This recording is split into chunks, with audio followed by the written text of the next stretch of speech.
ঐতিহাসিক মুর্শিদাবাদ জেলার ইতিহাসের শেষ নেই।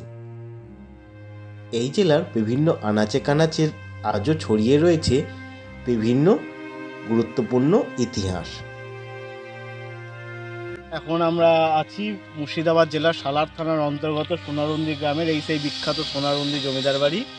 তো কালের বিবর্তনের সঙ্গে সঙ্গে জমিদারিত্ব চলে এবং জমিদার বাড়ির অবস্থাও প্রায় জরাজীর্ণ।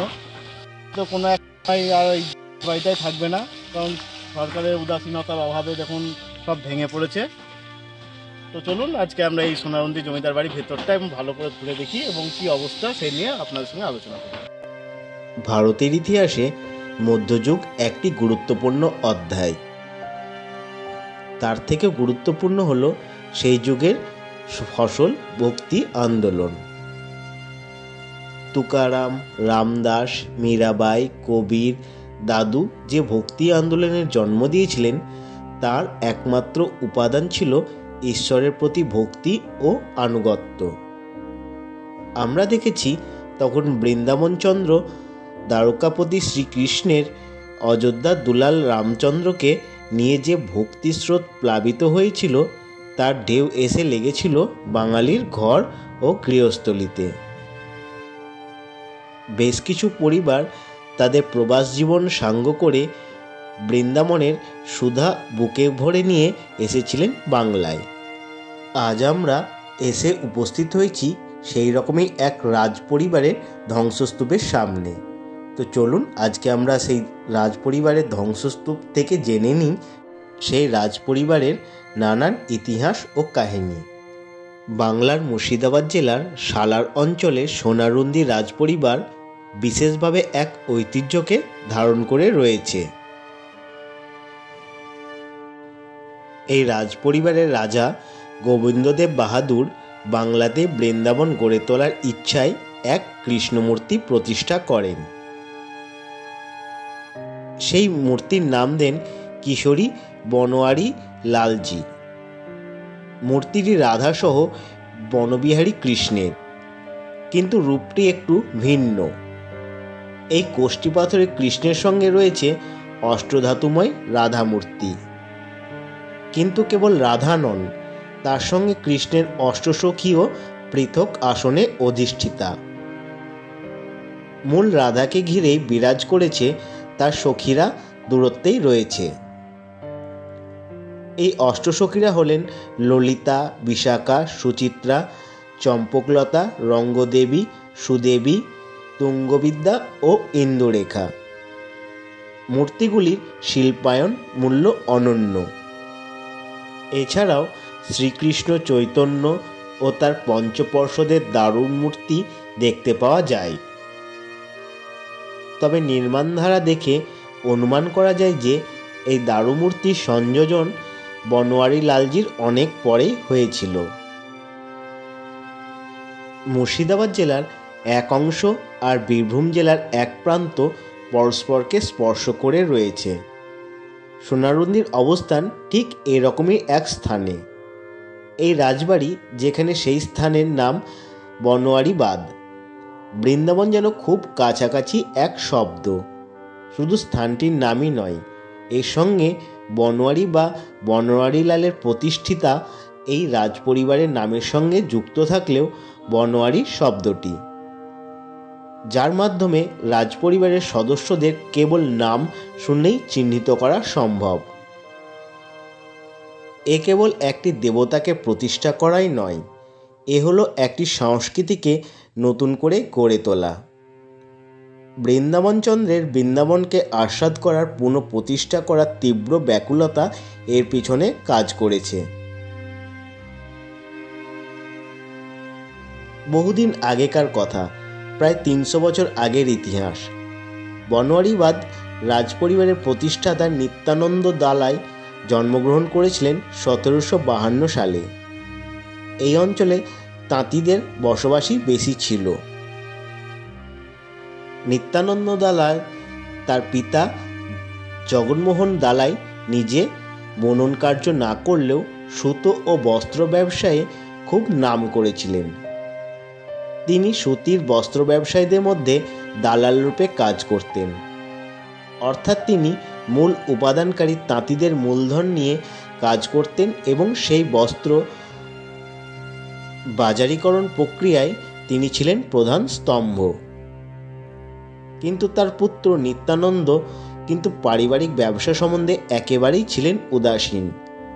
নিত্যানন্দের পড়াশোনার দিকে অদ্ভুত আকর্ষণ ছিল। তিনি ব্যবসার কিছুই বুঝতেন না এবং তিনি ব্যবসা পছন্দও করতেন না।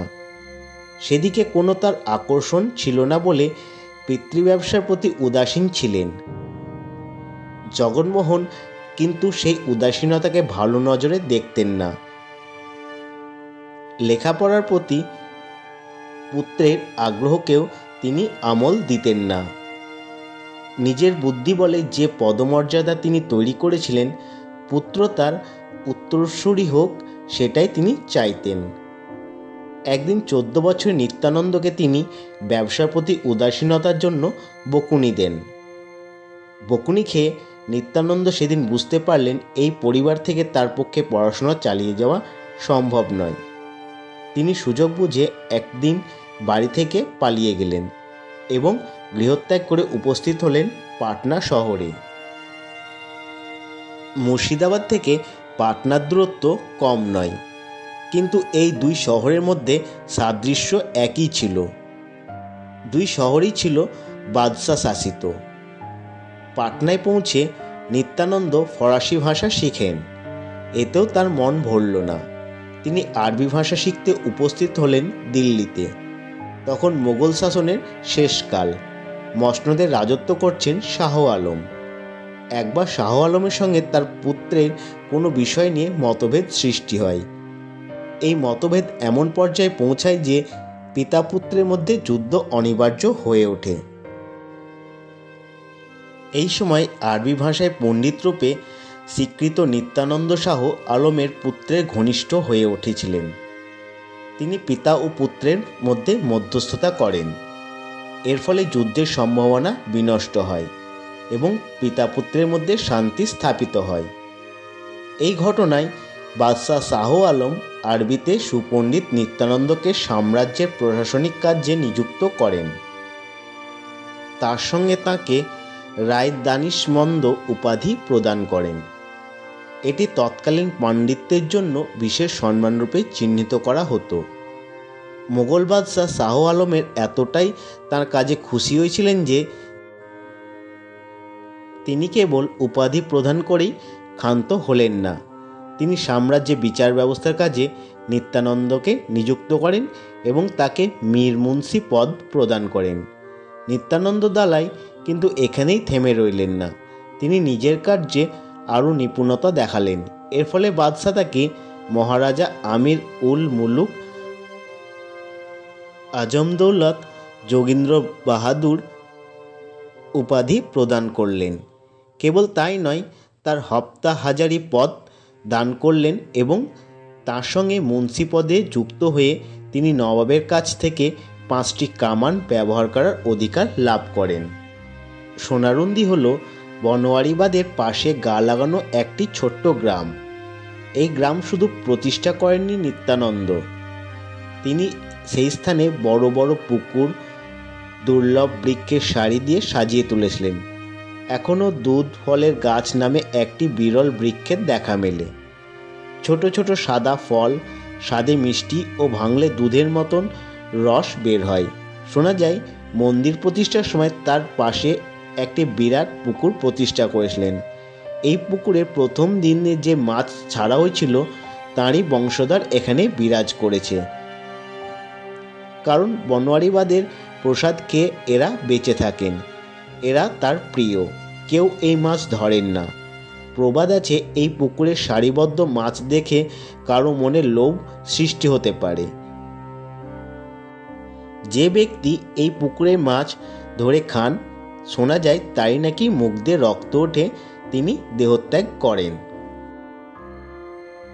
তো আজকে আমার এই ভিডিওটি আপনাদের কেমন লাগলো তা আপনাদের মূল্যবান মতামত ভিডিওর কমেন্ট বক্সে অবশ্যই জানাবেন। ভালো লাগলে লাইক এবং শেয়ার করবেন ও আমার চ্যানেলটিকে সাবস্ক্রাইব করে আমার পাশে থাকবেন।